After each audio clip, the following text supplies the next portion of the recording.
Les gaz nobles appartiennent à la dernière colonne de la classification périodique. Examinons-les d'un peu plus près. L'hélium tout d'abord, numéro atomique Z égale 2, sa répartition électronique est donc 1s2. Le néon, numéro atomique Z égale 10, sa répartition électronique est donc 1s2, 2s2, 2p6. On reconnaît la structure électronique 1s2 qui est celle de l'hélium. On écrira donc la structure électronique du néon, entre crochets hélium, 2s2, 2p6. L'argon, numéro atomique Z égale 18, répartition électronique 1s2, 2s2, 2p6, 3s2, 3p6. On reconnaît la répartition électronique 1s2, 2s2, 2p6 qui est celle du néon. La répartition électronique de l'argon peut donc s'écrire entre crochets néon, 3s2, 3p6. On peut faire de même avec tous les autres gaz nobles et on obtient les répartitions électroniques suivantes. On s'aperçoit alors que le point commun à tous ces atomes est de comporter 8 électrons de valence, mis à part pour l'hélium qui n'en comporte que 2. La grande stabilité des gaz nobles est directement liée au nombre d'électrons de valence. 2 pour l'hélium, on appelle ça un duet d'électrons, et 8 pour tous les autres, on appelle ça un octet d'électrons. Règle de stabilité. Un grand sage a dit, vers une plus grande stabilité, tout système évolue.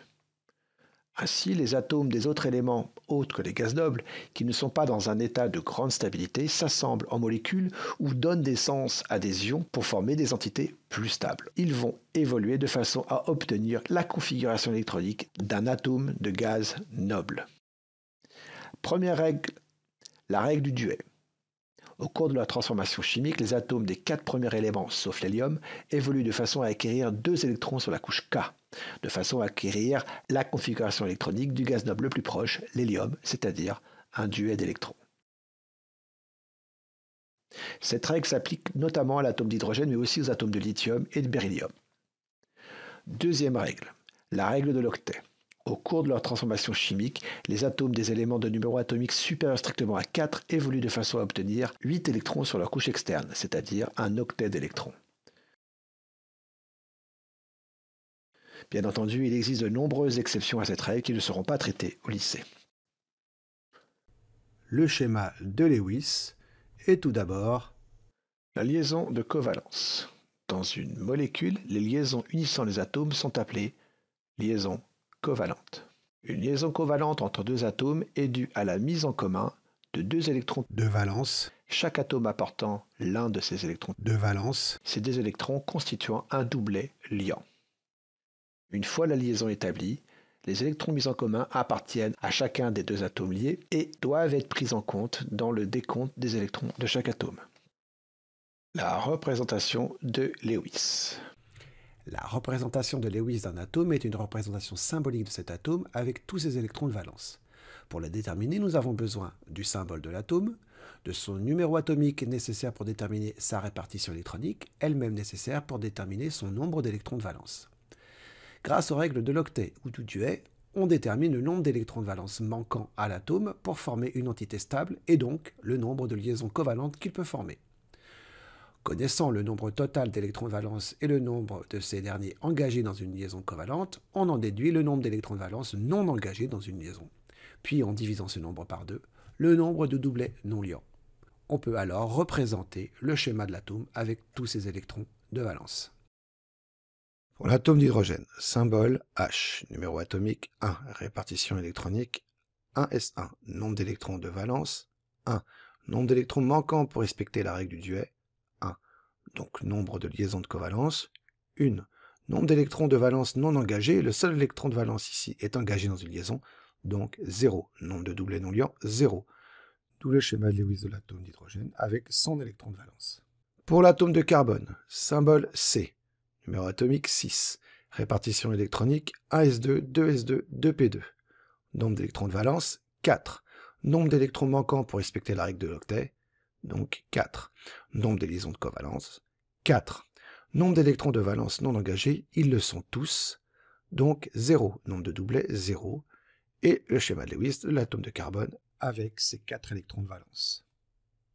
Pour l'atome d'oxygène, symbole O, numéro atomique 8, répartition électronique 1s2, 2s2, 2p4.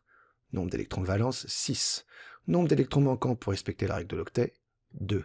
Nombre de liaisons de covalence, 2. Nombre d'électrons de valence non engagés. On a 6 électrons de valence au total, moins les 2 engagés, il en reste 4 non engagés. Donc le nombre de doublés non liants, c'est 2.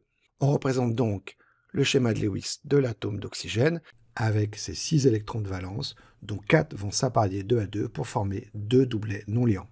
Pour l'atome d'azote, symbole N, numéro atomique 7, répartition électronique 1s2, 2s2, 2p3.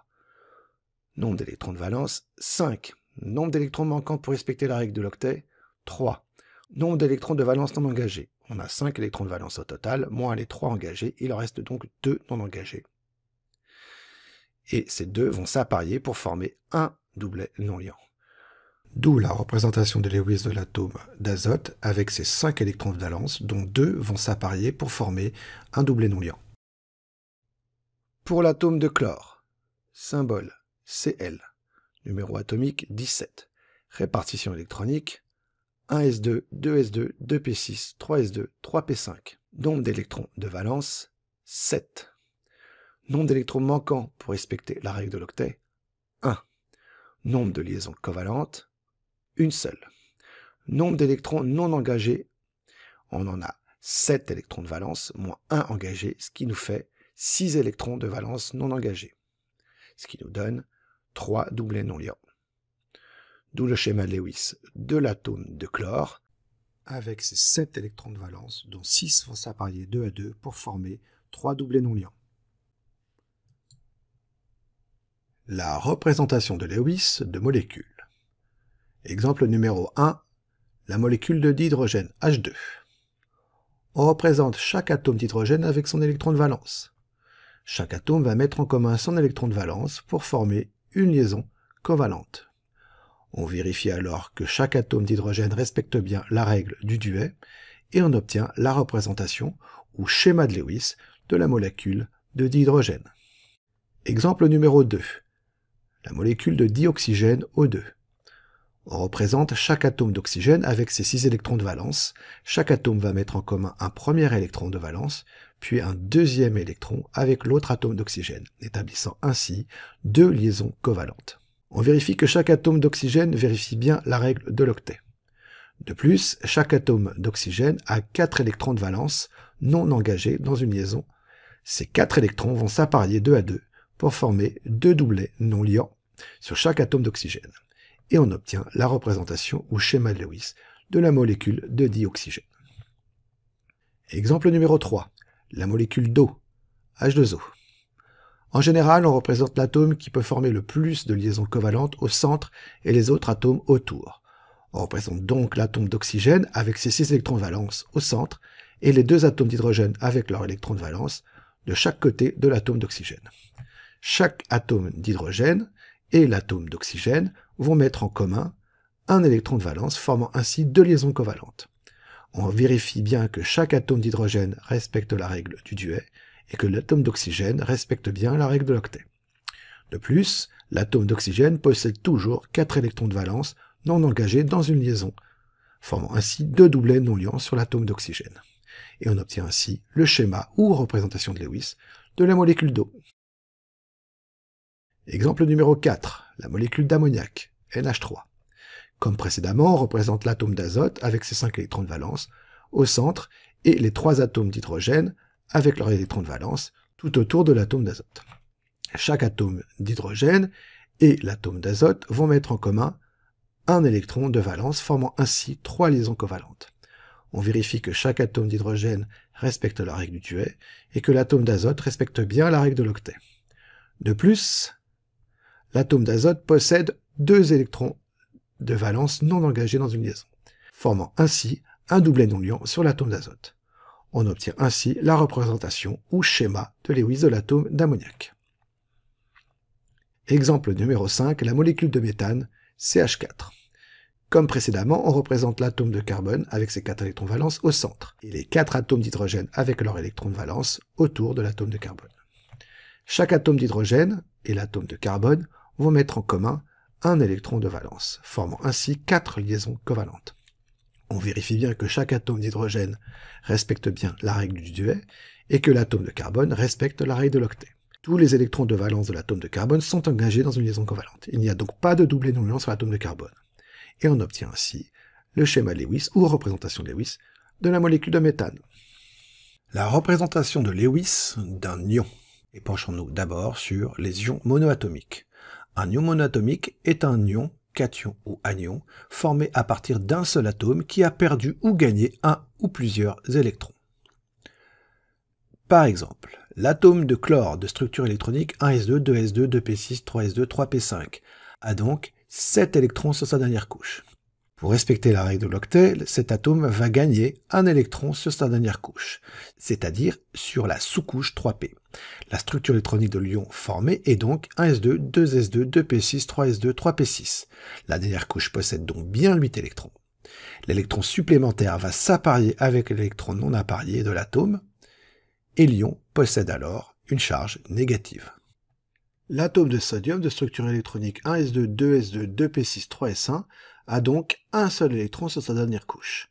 Pour respecter la règle de l'octet, cet atome va perdre ses électrons et sa dernière couche devient la couche L. La structure électronique de l'ion formé est donc 1s2, 2s2, 2p6. La dernière couche possède donc bien 8 électrons et l'ion possède donc une charge positive. Les ions polyatomiques sont des ions, anions ou cations, formés à partir d'un groupe d'atomes. Lorsque dans un ion polyatomique, un doublet non liant devient liant ou inversement, l'atome n'est plus entouré du même nombre d'électrons qu'à l'état isolé. On dit qu'il porte une charge formelle, c'est celle de l'ion. Quand l'ion hydrogène réagit avec une molécule d'eau, l'un des doublets non liants de l'atome d'oxygène de la molécule d'eau devient liant entre l'atome d'oxygène et le nouvel atome d'hydrogène. L'atome d'oxygène est donc entouré de 7 électrons, c'est-à-dire un de moins qu'à l'état isolé. Il porte donc une charge formelle positive, c'est la charge de l'ion oxonium H3O+. Inversement, quand une molécule d'eau perd l'un de ses atomes d'hydrogène, en fait il perd un proton, mais vous verrez ça l'an prochain. La liaison covalente, doublet liant, devient un doublet non liant. Et l'atome d'oxygène se trouve entouré de 9 électrons, c'est-à-dire un de plus qu'à l'état isolé. Il porte donc la charge formelle négative, c'est celle de l'ion hydroxyde, HO-. Alors oui, je sais, je vous ai promis qu'on n'en verrait pas au lycée, mais que serait une règle sans ces exceptions?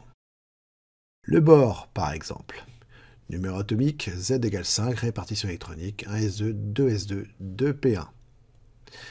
Cet atome a donc 3 électrons de valence, et ne peut donc respecter la règle de l'octet en formant des liaisons covalentes.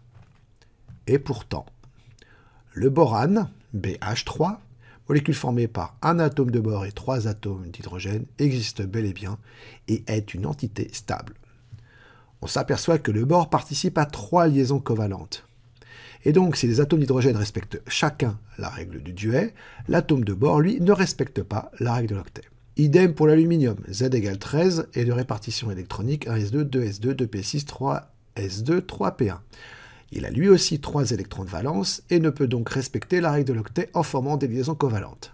Et pourtant, le chlorure d'aluminium, AlCl3, molécule formée par un atome d'aluminium et 3 atomes de chlore, existe et est une entité stable. On voit que si tous les atomes de chlore respectent la règle de l'octet, l'atome d'aluminium, lui, ne la respecte pas. On dit que les atomes de bore et d'aluminium possèdent chacun une lacune électronique. Une lacune électronique indique un déficit de 2 électrons par rapport aux règles de stabilité. Elle est représentée par une case rectangulaire dans le schéma Dewey. Cela permet d'expliquer la stabilité de l'ion oxonium, l'atome d'hydrogène qui possède un électron. Pour respecter la règle du duet, il devrait en gagner un autre. Eh bien non, il perd cet électron. Il ne respecte donc aucune loi, ni celle du duet, ni encore moins celle de l'octet. Il possède donc une charge positive et une lacune électronique.